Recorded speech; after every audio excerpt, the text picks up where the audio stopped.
Imagine this. You've just lost your home to a wildfire. The smoke has barely cleared, and you are waiting for help. But instead of swift action, you're caught in a political standoff between governments, arguing over responsibility.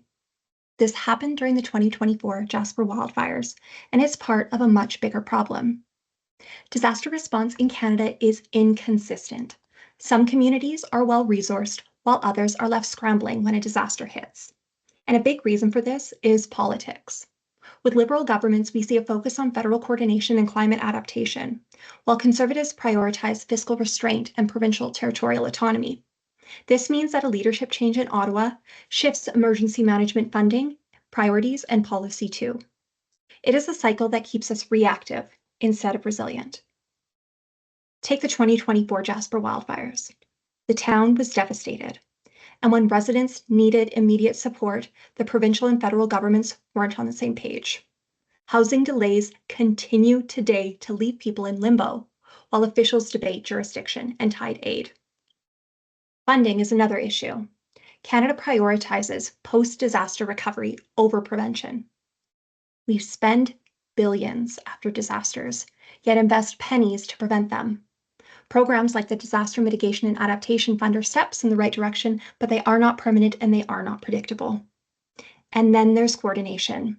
Municipalities, our frontline responders, get left out of high-level disaster planning discussions, yet they deal with the direct impacts while holding minimal authority and minimal power. So what do we do? First, codify national emergency management minimum standards for mitigation, preparedness, response, and recovery so that all communities have the knowledge they need without interfering with provincial autonomy. Second, create logical, long-term disaster risk reduction funding in things like infrastructure resilience, wildfire, and flood protection. Even at the household level, financial incentives like Canada's Greener Homes Grant, but for mitigation efforts, could empower individuals to make their homes more resilient. 3, enhance federal, provincial, municipal coordination by creating formal emergency management tables that prioritize municipal leaders to give frontline responders a seat at the table before a crisis hits, not just after. It isn't easy, but it is simple. Set clear standards, fund that knowledge, talk about it. At the end of the day, disaster management is about protecting people and communities. We have the knowledge, we have the resources, and what we need is the political will to implement solutions. Because when it comes to disasters, consistency isn't just a policy goal.